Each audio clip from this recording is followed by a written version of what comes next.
Hello and welcome guys to another video. Hope everyone is doing well. And today we're going to be looking at the national final of the British Indoor Karting Championship 2023. I had a little bit more practice than I had at Newcastle, but we're going to look at the race today. And qualifying, I didn't record qualifying, but qualifying was bad for our group. I got like P14. I did not do very well in quali. The vibrations you're going to see on the camera, that is actually just how much the kart was vibrating. There's a little bit of that will just be the mount vibrating a little bit, but most of that is just the kart jumping. So yeah, you guys may feel a little bit motion sick when watching this video. So that's just my disclaimer. So let's jump straight into the first heat. So let's get straight into the first heat. So a bad qualifying. So let's see if we can turn this day around after a bad qualifying. We need to get in a top 8 in our semi-final. So going for the outside of turn 1, expecting everyone to get bunched up on the inside, and as you see that worked very well, making up I think 2 positions there. Now going for the inside of the up ramp, because I know everyone's going to have a bit of pushing through there, as you see quite a bit of contact. And now going through this left-hander, I leave the door open, which was a big mistake, someone synced through. And then here I get hit on the rear, which cost me a bit of time to the kart in front. I think I got hit twice in that little section there on the rear.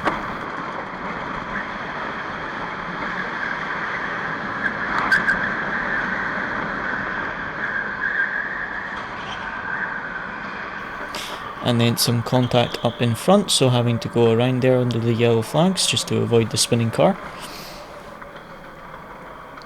And now waiting for the green flag. Unfortunately there were some blind spots with the flags, so like after you went past this flag you couldn't actually see the next flag for, as you see, for a few seconds. So that did cause some problems, especially in the races, the start of the races, because some drivers didn't actually know when it was green flags. Especially if you were at the front of the field, sometimes the guys at the back of the field saw it go green but the leaders didn't. So hopefully they add an extra flag somewhere so there isn't such a big blind spot between the 2 flags. As you see, a mistake from the kart in front. Just looking to see if we can make an overtake. Just trying to stick with the kart in front, using that boost button on the straights.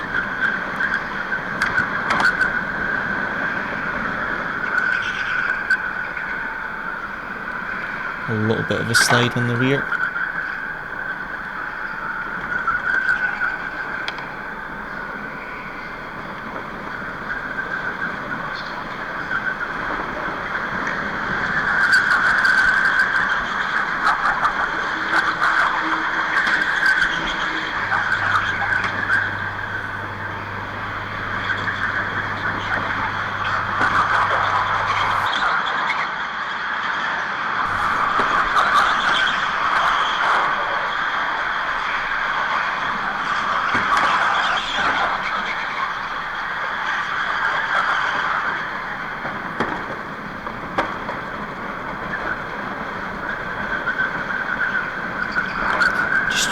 Trying to look for a mistake from the kart in front. As you see, Thomas getting spun round there, and he ended up in front of us under the yellow flags. But this is something that I made the mistake of twice, and that was when it went green flags, is I seemed to be getting a very bad start. So when it went from yellow to green, I was not defensive enough. So as you see here, I'm going to lose 2 positions when it goes green flags there and then get put into the wall. So I really need to get into the habit of looking over my shoulder, especially just before or during a yellow flag, so I know if there's a kart really close to me, because that's something that I've learned that I really need to practice with the karting, because I lost 2 positions there when it went green flags. So that was just really silly of me to lose positions like that. But it was a really good learning experience this weekend. Lots of things to learn and to practice over the next year. Especially in 2024, I'll be doing a lot of rental championships, so a lot of stuff to think about. Now look at all the karts in front, trying to follow them, they don't brake, and then the kart in front slams on the brakes and puts me into the wall. But this one I was quite disappointed about. This meant that I had no chance of getting any points in this heat. I was looking at the 3 karts in front and the kart directly in front of me, and the 3 karts in front didn't hit the brakes, but the kart directly in front of me slammed on the brakes. So obviously I couldn't anticipate that, hit the rear and into the wall, so dead last for that heat. Heat 2, can we do any better? Well, let's find out.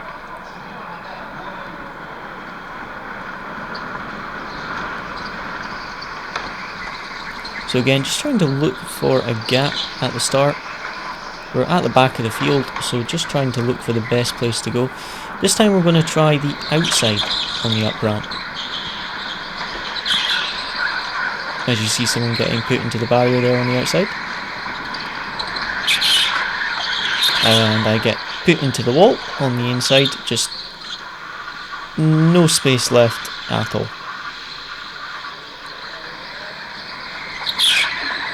And then again, the timing of the green flag, I lost a position. So that's one of the things I learned that I really need to work on, is when it's yellow flags, is I need to be driving defensive. I need to be on the inside going at yellow speed. Because when it went green flag there, I lost a position which I shouldn't have lost if I had been on the inside when it was yellow flags. So that's another thing that I learned that I really need to watch. I think 2 of the biggest things I learned, apart from the actual driving aspect of how to drive a bit quicker and the experience, was the looking over my shoulder more to see if there were karts closer or not, and without putting myself off my own driving, because I didn't really look behind at all because I'm used to trying not to look behind. But when you're karting, you really need to look over your shoulder, so that's something I really need to practice and learn to do better. And also, when I was under yellow flags, is when it goes, is to be ready for it going green, and to be driving a bit more defensive under the yellow, so I'm ready for it to go green flags. But as I've said before, I started karting in June, and this was November, and we made it to the national final, which I was really happy about. But I was very disappointed how badly Warrington went compared to Newcastle. Newcastle was really nice how good the pace was, and then to come to Warrington and the pace just being nowhere was quite disappointing. But it was a really good, as I've said before, it was a really good learning experience. And over next year, we're going to be doing BIKC again, and we're going to be doing 1 or 2 rental car championships that will just build up our experience. So hopefully next year, if we make it to the national final again, we'll have a lot more experience and hopefully be able to perform a lot better. So now, just trying to force a mistake from the kart in front. As you see, he's driving very defensively, so just trying to look for a mistake. One of the things I noticed with the electric karts is it's so much harder to overtake than it was at Newcastle Electric, because with Newcastle you had 5 seconds of boost to use wherever you wanted in the lap, but it boosted your acceleration, so you could use it to get overtakes, but also defend as well if someone was trying to overtake you down the inside. Whereas because this boost button mainly boosted your top speed on these karts, it was harder to get an overtaking opportunity. Because you have that instant power delivery, it's a lot harder to overtake someone if they have a bad exit. With the petrol karts, if someone has a bad exit, it's very easy to overtake them if you keep your revs up. Whereas with the electric, because you both have that instant power delivery, if you go for a slightly more defensive line, you can usually still accelerate just as quickly as the car in front. So I think, to be honest, if I was to pick the karts, I would definitely have picked having the Newcastle karts, just for the overtaking was so much better with that boost button. I don't think Warrington has a tremendous amount of overtaking opportunities compared to Newcastle, but I definitely think if it was set up even with these karts to have the boost, so it boosted your acceleration, you would maybe see a few more overtaking opportunities, but that's just my opinion on the karts.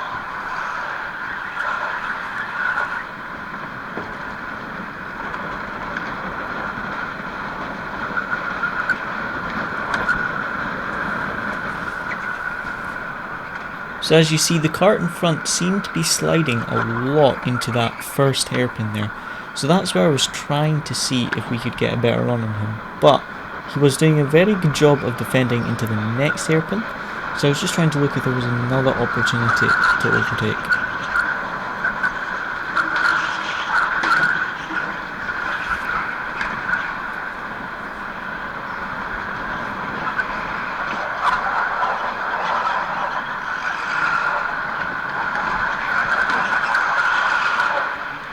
As you see, nice and close to the car in front, so just trying to see if we can look for an overtake.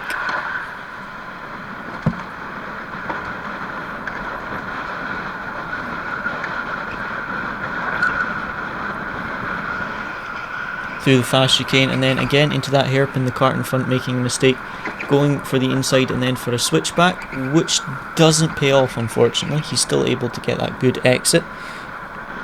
So again, looking for another overtaking opportunity.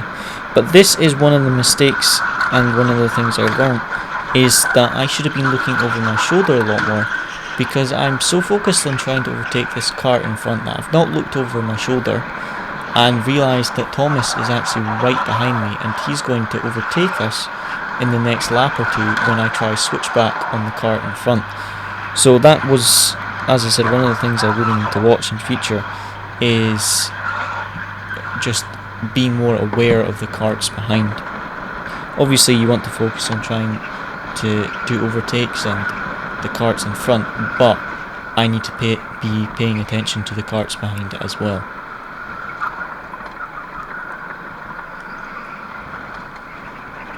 As you see, that 3 hairpins there, we definitely seem to be quicker, but we weren't getting close enough to get alongside.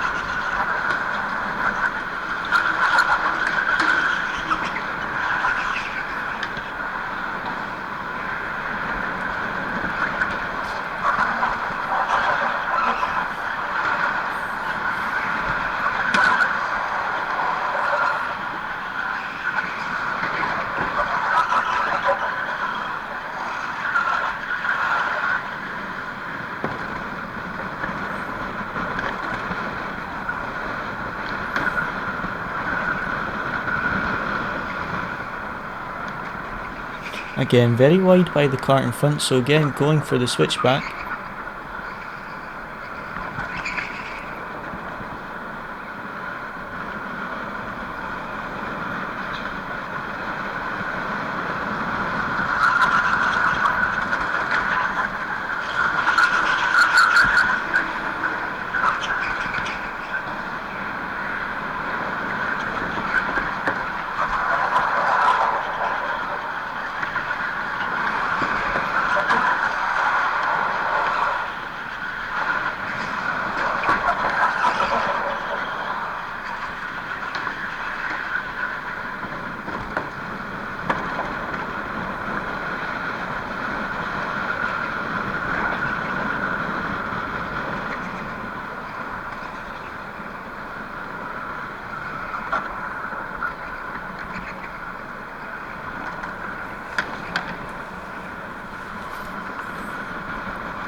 And now we're on the final lap. So this is where I made the mistake of not looking over my shoulder on the straights. Something I really need to get into the habit of when I'm karting, is that when I'm on straights and stuff, is just to be aware of the kart's spine. Because look, a mistake from the kart in front. Now I'm going to go for the switchback, not realising it's the final lap. And then I had no idea that Thomas was anywhere close to me, and he gets that move, and just on the home straight, he's just going to beat us just at the line. So that is a big mistake I made, was not looking over my shoulder there. Now it's the semi-final. We need a top 8 to get into the grand final race. We basically need a miracle starting from P16.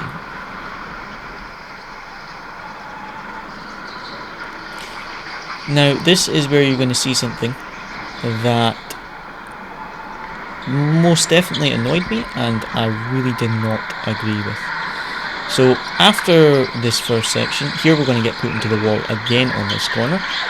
Just no space given on the inside again. But watch this yellow flag. So after this double left-hander, you're going to see Thomas get put into the wall. Now watch this yellow flag and the gap to the cars in front.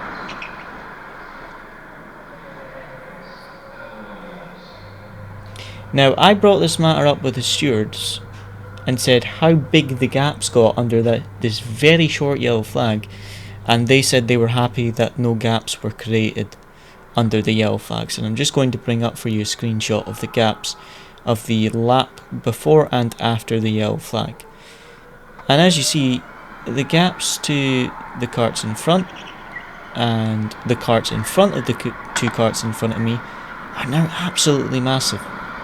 And now I know I have no chance of a top 8. I knew that the only way I was going to get a top 8 was really if something big happened in front of me and I got lucky and I was able to kind of filter through, but the pace was just not there in the heats or the qualifying to get into the top 8.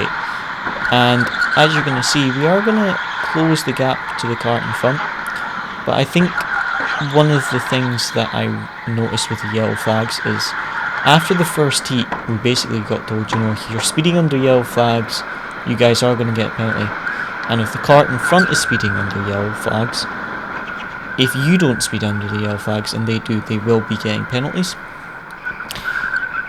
But, and there Thomas goes for the move. I did know he was there that time and tried to go over to the left a little bit, but I still left just too much space on the inside. So now I know that Thomas is quicker than me, I'm just going to try and follow Thomas, and as you're going to see, we are going to catch the karts in front, and this is when I was quickest, when I was following Thomas.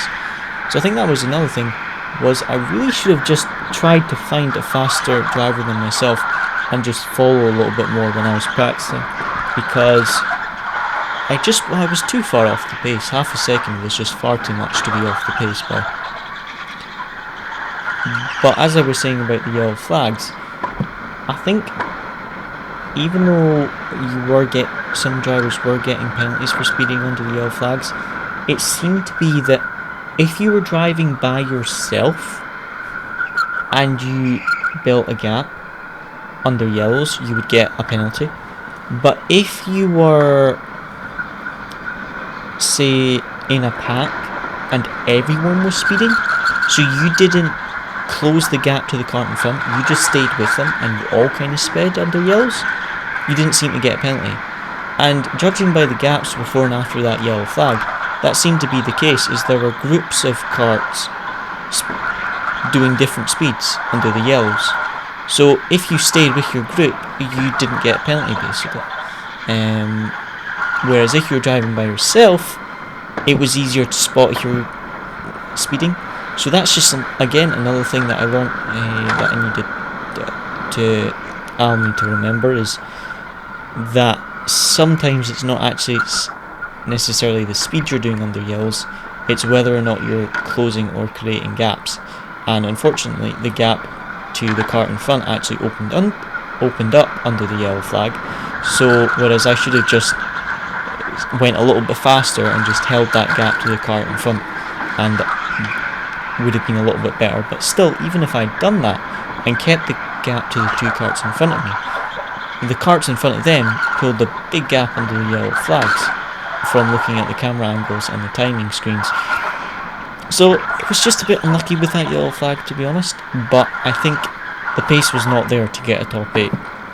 At the end of the day, the pace was just not there. So as I said before, I was happy considering it was my first championship starting in June. This was November, making it to nationals. Very happy with that. But coming from Newcastle, such a high at Newcastle, and the pace being so good, I was just so disappointed with my pace at Warrington. Especially when, like, at Newcastle, me and Ross, our quickest laps were the same, 41.1. Whereas at Warrington, Ross did a fantastic lap time. I think his best was a 41.8. I was about half a second off Ross's best lap, or 6 tenths off Ross's best lap.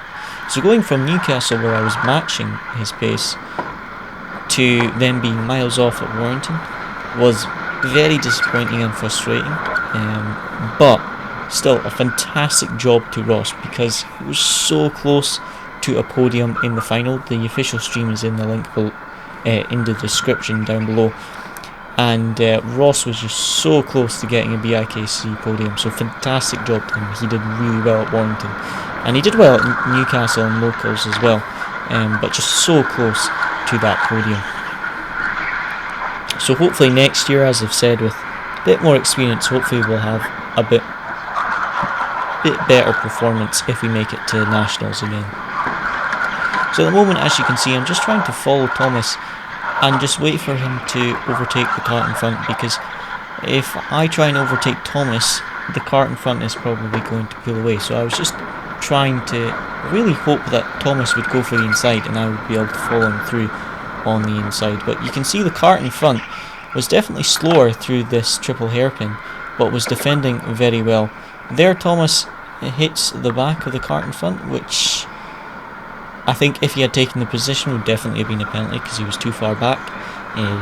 Team Sport stewards have a 60-40 rule, so if your cart isn't, like, I think it's 40% alongside the cart in front, it's not a legal move. So basically on the entry to the corner, your front axle has to be alongside their rear axle. If you're further back than that and you cause a collision, then you're going to get a penalty, or you'll be at fault.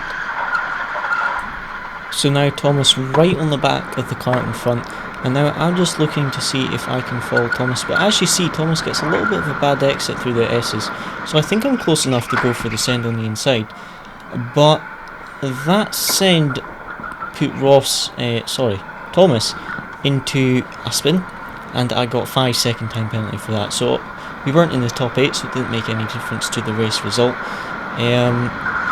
But there was no other cameras angles that I could see. From my perspective, I had gotten alongside far enough on the entry of the corner for me to be entitled to go on the inside line. The stewards didn't agree. They have probably a better camera angle. Just from my perspective, I thought it was a clean move, but the steward said it was a 5-second time penalty. From an outside camera angle, that if that's what it was and I wasn't far enough alongside, then fair enough.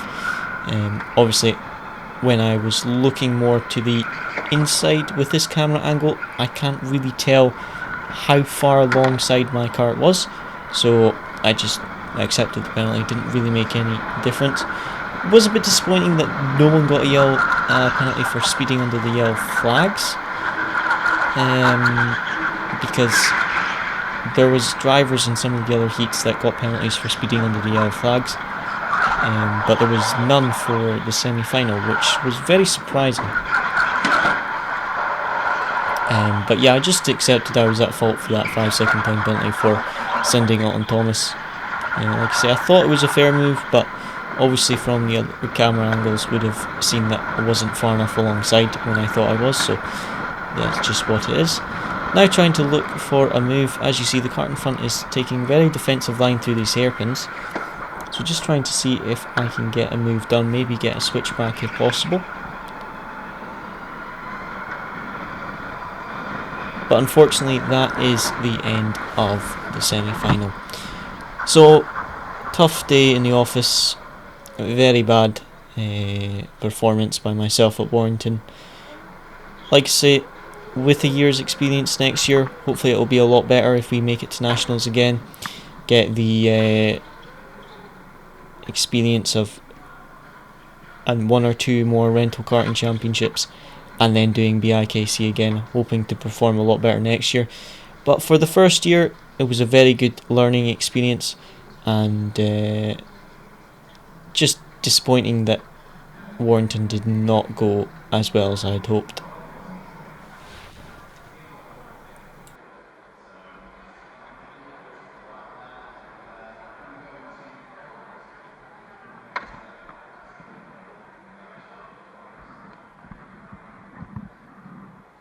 So that is the end of the video, guys.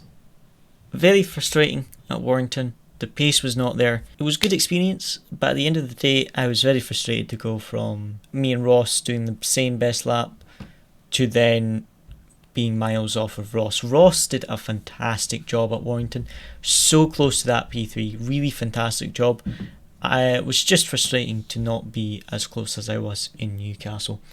But we'll definitely be doing this next year, and next year there's another rental championship that I'll also be doing, which should give me some more experience. So we should be doing that rental championship and then also BIKC again. So hopefully with some more experience next year we'll have a better chance, and we'll just see how things go. But as always, guys, thank you very much for watching the video. Hope you enjoyed, and see you again next time.